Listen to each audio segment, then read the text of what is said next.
It's time for the show that engages with people of the combat sports world.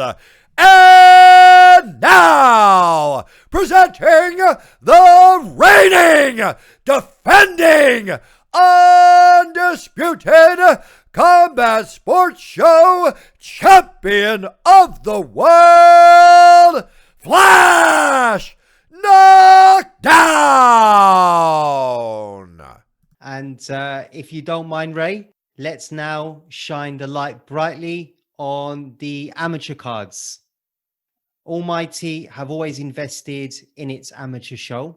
The production levels and quality is right up there with any other MMA promotion, and becoming Almighty champion is seriously coveted. Everyone wants to compete on Almighty. Is showcasing the amateurs in the way Almighty does something you personally take pride in? I tell you what got me about the amateurs, and me coming into this 5 years ago, a little bit naive. I never realised how good the amateur scene was until I got involved with it myself. So once you see how good the amateur scene is, you want to do the best you can to push that side of it as well. And again, some of these guys they just love to go in there and compete, and they've got jobs, and they want to do the amateurs, and that's as far as they'll go. But a lot of them, this is their stepping stone onto where they want to go next after this.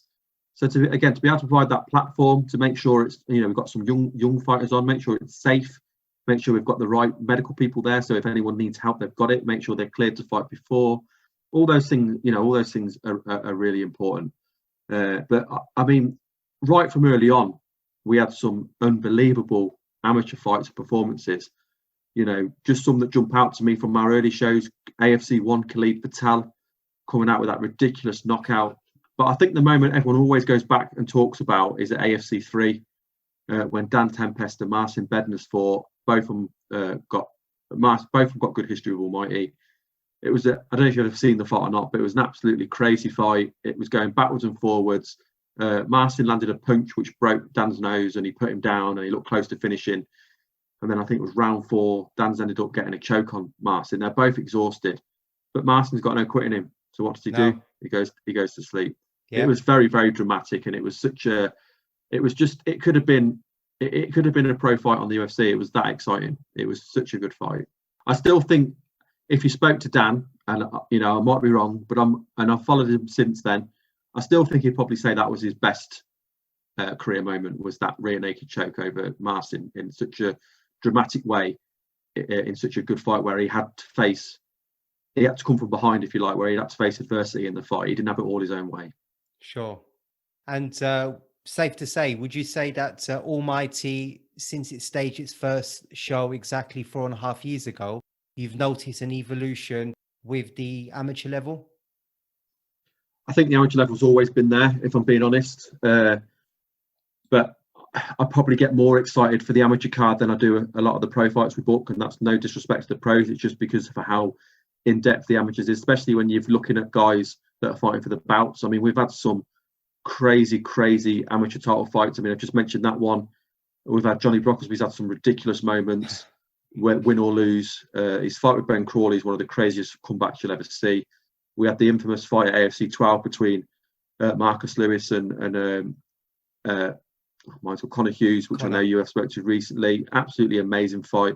It's the kind of fight where none of them deserve to lose. We've just had some absolutely just amazing performances. George Staines, of course, he's looked phenomenal on Almighty, and I feel like he was a bit of a secret. No one knew how good he was because he was just fighting on our show. And then when Marlon Jones come down, everyone knows Marlon. Everyone knows how good Marlon is. And when he put Marlon in the choke and put him away quite convincingly, I think that opened up a lot of people's eyes to actually how good George actually is.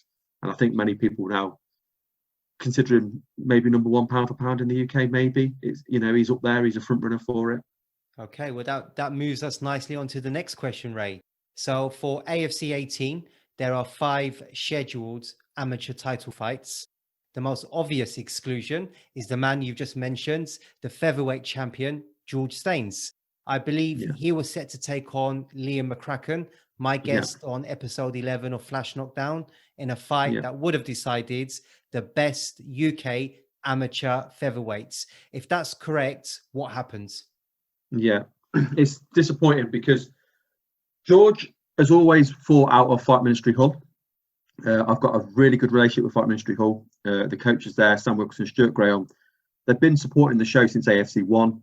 They've liked the way we've looked after them, you know, the way we've treated them. So therefore, they've always come back to us. George is kind of, and you know, this is what I've spoke to Stuart about this, Stuart Graham. George is a big fish in a little sea, a little pond, and they felt that he didn't have the level of people to train with that he needed to get better. So he goes and does a lot of training now at AVT. AVT is obviously a brilliant gym, one of the biggest in Yorkshire, if not the biggest in Yorkshire. A lot of guys come through there. So he splits his time between the two because he gets better sparring at AVT because they've got much more talent there. So obviously part of that is his matches get booked now, some through Fight Ministry Hull and some through CSFC, so some through Danny Mitchell. So because George had fought on our show previously, he was due to fight on CSFC for their title. That, of course, got scrapped because he was going to do that fight and then come and fight on our show to fight Liam. So when I rescheduled the Liam fight, it was kind of agreed with Stuart. That was fine, all done. But at the same time, he'd already had an agreement that George had made with Danny that Stuart was kind of like a bit out of the loop, that he was going to be fighting on the CSFC for that bout. So Stuart had to ring me up and say, look, we've double booked him. You know, he was due to this one. We've already committed to this. It's not fair. And I said, obviously I was disappointed, but I said, you know, it is what it is. That's fine. So he pulled out of that fight. I still think he should have stuck with the fight with Liam because I think him and Liam were the two best in the country, especially after the backstory of him and when he fought Liam's teammate, of course. Yeah, I think that, you know, I think that fight needed to happen. George has pulled out of that fight twice. Liam's coach said to me, I didn't think he wanted to fight anyway. I don't think that's the case, but that's how it looks. I did say this to Stuart. I said, it looks like he's ducking him. I don't think he is because George isn't that type, but that's how it does look. And I said that to Stuart, and he kind of said, you know, it is what it is. We're hoping I'll try and rebook that fight again next year, you know, but who knows? It seems to be the Khabib and Ferguson fight, a fight that just keeps getting pushed off. So let's see what happens. Because I know Liam wants to make that his last amateur fight because he's desperate to move to the professionals. Yeah, Liam's so talented as well. He's got a young lad. I know you spoke to him. He's a really nice lad. He's got a hell of a career ahead of him. It's a fight I'd like to see. It really is. It's a fight I want to see. I do think they're the best two in the country at featherweight. I really do. Make it happen, Ray. I will do my best. I will do my best.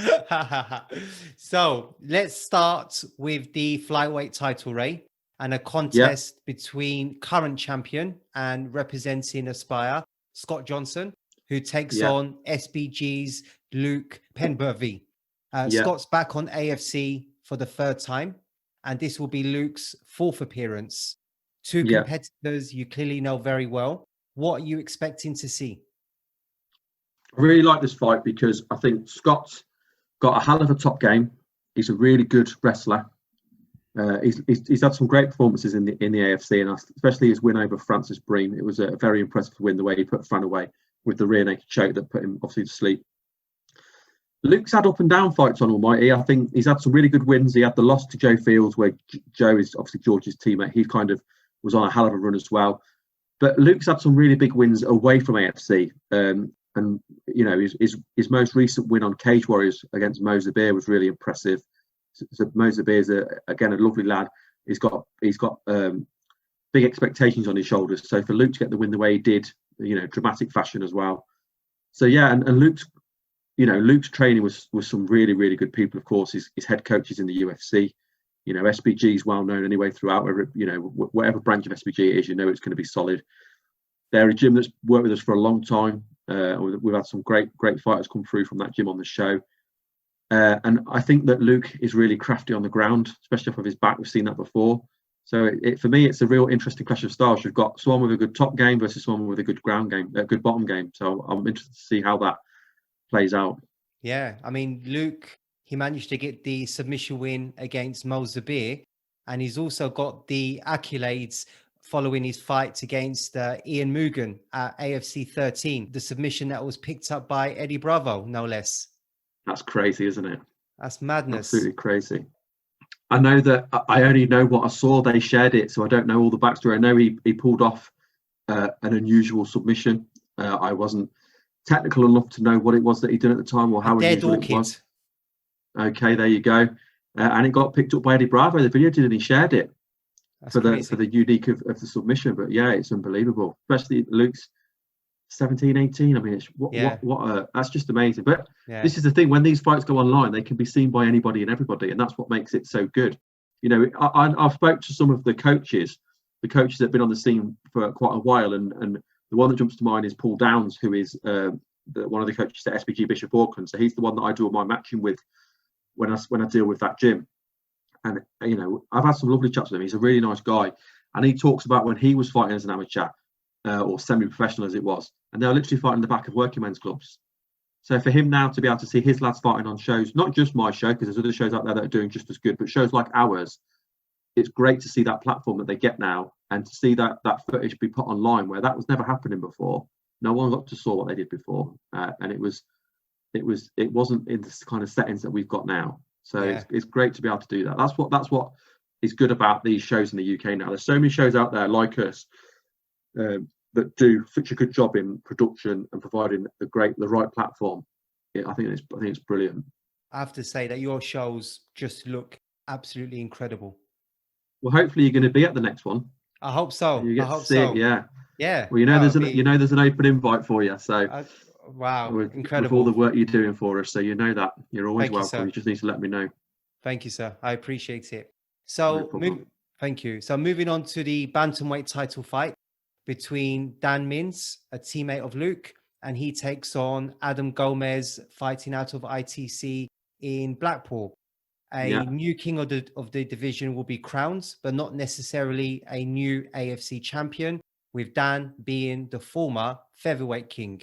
First off, and to provide context, could you share why the bantamweight title has become vacant, please, Ray? So Marlon Jones is our bantamweight champion. He was due to fight on UKFC, and then the plan with the coach was, and I spoke to Phil Thompson, to Phil Turner, that he was going to come and fight on Almighty afterwards. But Marlon didn't want to do that. Marlon was basically saying, he had a few fights lined up. Obviously, the fights fell through. He didn't know that at the time. He wants to do them fights, and then he wants to turn pro. So I said, that's fair enough. That's fine. That's no problem at all. But if that's the case, then I want to vacate the title and get somebody else in. Because a bit like the fight with George and Leon, we were in the same position with Dan and Marlon. That fight had been set up a few times, and it just keeps not happening. So we vacated the title. Dan's got a good history again with Almighty. I mean, he won the title by beating Adam Smith. He lost the title to George, but he went 5 rounds with George, and that's the only person we've seen do that. And it wasn't one-sided fight. It was a good back and forward fight. It was the right decision, but Dan was in the fight. He wasn't there to make the numbers up. And Dan is very, very talented, and that's why I wanted to give him another shot. He's earned it. His record is good enough. And then obviously it was then who we bring in to fight him. So I always look at what guys want to come and fight in the show. I look at records. Adam had put his name forward for the show. He had a good record. 4-0 at the time. He's had a loss since then, so it's 4-1. Still a great record. So I offered him the title fight, and he's a fighter. He said yes, I'll have that fight. Okay, makes sense. Thanks for sharing that, Ray. And given the stopping power of both Dan and Adam, I would be surprised if this one went the 4-5 round distance. Would you agree with that, Ray? You know what? I'd have said the same about Dan and George. Yeah. Because True. I think you just the never problem know. is when you don't, and when you get to the level that these guys are at now, not only are they good at stopping, they're also good at not being stopped. They're very durable. I honestly thought that Dan and George wouldn't go 5 rounds, so I wouldn't be surprised if Dan and Adam went 5 rounds. And I watched Dan fight on because I commentate for Golden Ticket, and they're another great show. And I watched Dan fight on Golden Ticket, and he had a good stoppage on their show as well. So yeah, for the belt, right? Nothing surprises me now for the bout. Yeah, nothing surprises me now. Yeah, agreed. So then moving on and up to the lightweights, which has just seen a change of opponent for the current champ, Marcus Lewis, the defending lightweight champion. What do you make of Marcus and his game? Well, he's the one time he fought on Almighty, of course, was against Conor Hughes. It was it won fight of the night that night, because we do give bonuses out. It won fight of the night. It was an amazing fight. So straight away, what stands out to me is his stand-up game. He's obviously comes from the point karate background. He uses his takedown defense really well to keep the fight standing. But then he's got that ridiculous, famous rolling thunder triangle choke finish as well. So there's obviously more to him. He's not just about the stand-up, but that is audacious. Yeah, and he's exciting to watch. He is. I mean, he put Conor down in that fight as well, and obviously Conor being Conor, he was straight back up on his feet, but it was very dramatic. It was a very, very good fight. I'm looking forward to whoever he fights. It's going to be a good fight. Agreed. Also worth mentioning that Marcus, not only is he the AFC lightweight champion, but also the Cage Warriors Academy champion. Yeah, he's a very, very good fighter. He's another one that's got a very good future ahead of him, and his head coach has recently been fighting in Bellator, so you know that he's going to be helping him get to there when he's ready. Yeah, Gavin Hughes. Yeah. Okay. So moving on to the welterweights in that case, and a contest between reigning champion Matt Rodriguez and young lion in Ben Petchis Kelly.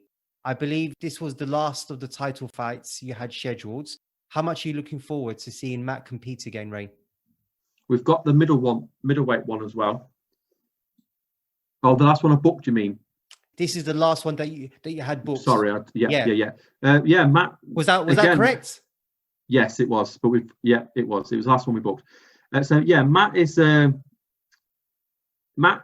Obviously, originally coming forward for the title against Johnny Brocklesby.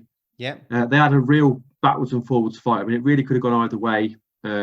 Johnny took that fight on like 7 days' notice. Matt comes from a great gym, and his coach said straight away, "Yeah, we'll fight whoever." So they fought. It was right to offer the fight to Johnny because Johnny'd got the long history with Almighty. They fought. It was an exciting fight. Johnny won a close decision. So when Johnny then turned pro and vacated it felt right to have Matt back to fight for the title. I already had somebody who had a couple of wins on Almighty and was ready to go. So he faced Danny Sharp. Danny Sharp had looked great in the Almighty cage, but Matt was just too much for him. And Matt got quite a quick finish. I think it was round 2 going from memory. Yeah, right at the end of round 2, rear naked. Yeah. So that was a good win for Matt, and he got the bout. And then he's kind of disappeared. I haven't seen him for a while. Yeah. But I know he's looking to come back now, and he's ready to start progressing his career again. So he's come back to defend his bout. It makes sense with it being in Liverpool. And then Ben Petchis Kelly. He's just he's a very, very young lad, comes from a very, very good gym, training with some of the best people in the country, of course. His last fight on AFC was at the AFC 12 against a guy from Dave Barnes. Dave Barnes, from Wales. A great fight. The pace that Ben took that fight to was just very impressive. And eventually he put him away and got the finish. But again, that fight won fight of the night.